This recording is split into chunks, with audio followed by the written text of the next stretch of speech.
the ordinance and going out there and educating people. And I think that's what is lacking, I guess, education to get them to, I guess, I wouldn't say, I guess the norm in a sense is in the outside world as compared to within the reservation. Different thoughts, I guess, in mentalities and how we treat our animals, I guess. Yeah, that's another thing. Yeah, that's one.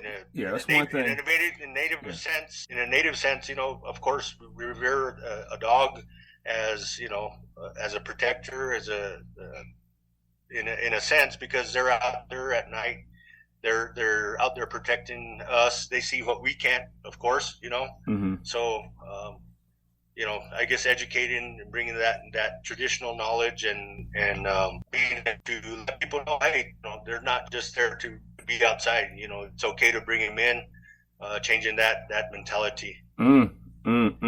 So instead of like, cause see, you know, I always say like, you know, when I go to a call, stuff like that, they treat the animal more as a dog and not as a pet. You know what I'm saying? Like a pet comes Right. inside, Yes. you know, a pet goes to the vet once in a while. Pet has a name other than dog, you know what I'm saying? And, you know, what's your dog name? Right. Blackie. Well, why you call him Blackie? Because he black. You know what I'm saying? So it's a little bit more, Right. you know, vested interest in it. Right. You know, do you have the same No, thing? I mean, and don't get me wrong. There are a lot of people that do have, you know, pets. You know, like you're saying, but there's some people that just, you know, a dog is a dog. You know, it stays outside, and that's where it's supposed to be. Mm-hmm. So as far as like changing the idea or changing the culture, has it been hard, or is it getting easy? And what type of resources can you give? Do you have a vet on a reservation, or do they have to go off the reservation to go to a vet? So I think that your first question, you know, changing that mentality, and that was my big thing, was to get into the schools and really educate the kids.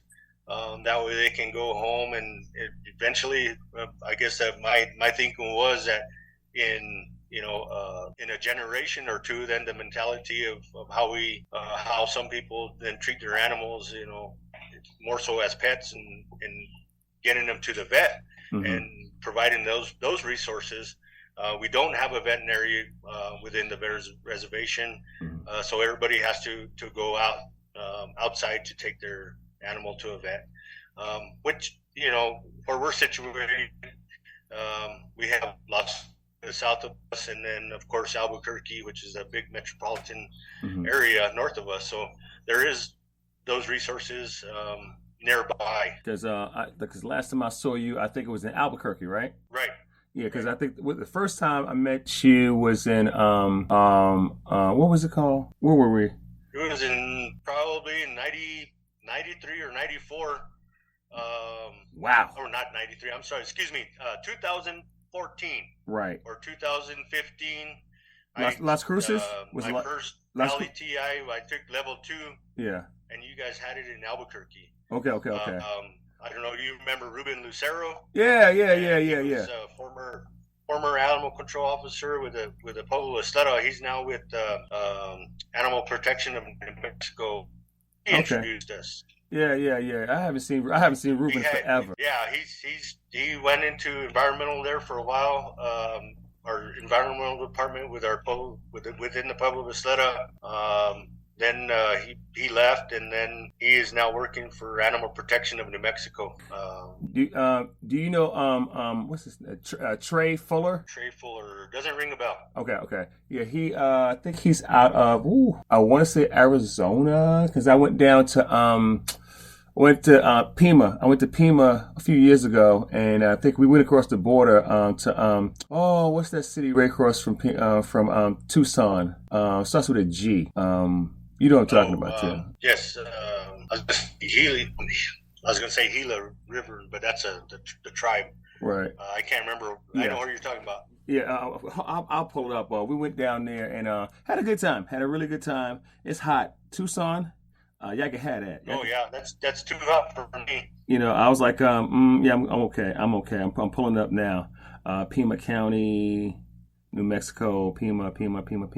But so the resources. What type of resources do you? So do you give citations or warnings, or do you take your citizens to court, or you just have them try to come in compliance? How's that work? It just depended on the situation, I guess. Yeah, you get your, of course, like any place else, you get your repeat offenders, and those offenders usually then will cite into our tribal court.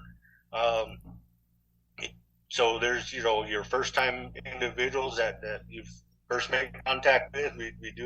I did all we can to help them out. If there was an issue with a dog roaming off the property, then we try and get them the resources. If they didn't have the resources, then we'd look outside. Valencia County, we worked with Valencia County, so they had a lot of resources that we used that they helped us out with. So we always told people. I always tell people, and if you can't keep your dog on the property, you get the material. We'll help you. We'll help you build your fence. We'll help you build a small kennel. That way you can keep it within your property.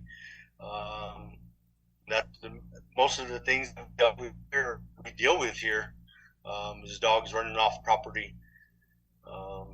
So we also look for other resources. It's sometimes difficult, but they're out there, but we just have to look. Yeah, because I was looking up. It was Nogales. It wasn't a G. It was Nogales. It's on Nogales. Yes. Yeah, there you go. Because it's a small town on one side, then the other towns in New Mexico, right across. We went through this one. Arizona. Yeah. That was a good one. What's called? Yeah, you're south. I'm looking at where you are now, so like that. How big is the reservation? How many square miles is it? 170,000 acres. Plus some. Did you say 170,000? 270,000 acres, I believe, is what the area, the original. So they doubled in size since they purchased a piece of property. It was roughly about the same acreage amount. Mm-hmm. But the population, I would say, within the reservation is roughly about 3,000. And we're mostly situated within the valley, the Rio Grande Valley. So there's a lot of area that's rangeland, mountainous area. So are you the only officer, or you have other officers to help you? There's right now there's 3 officers within the animal control program. So for a while there was 2 of us. So, but currently there is 3 officers within the program. Dude, I'm looking at the size of your territory. That's ridiculous. How do you even manage that? That's crazy. It's difficult, especially for our open space police officers to patrol. The mountainous area to the east. We have the Manzano Mountains, so there's a number of acres that we have there, and then of course to the west, and then you look to the southwest of the Pueblo. We have an area of what we call the Comanche Ranch, which the Pueblo purchased back in, I want to say, in 2007 or so.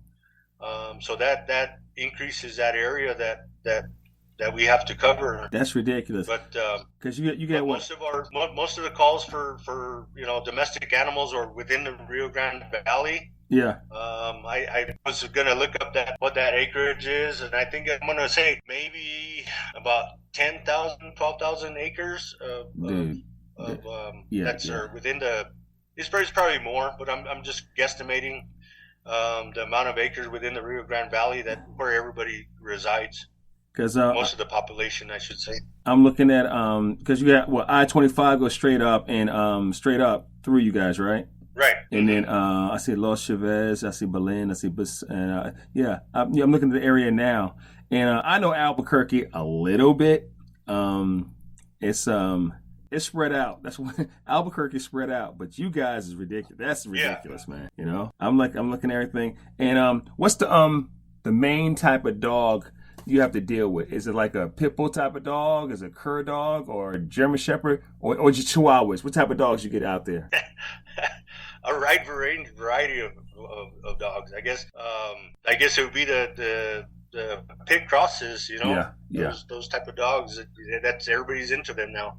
That's the of course we get the little toy dogs, those air wasters, and a lot of people have border collies and cattle dogs, the the blue healers, red healers. Oh yeah, all right, So I yeah. think which are the most vicious dog around. I think.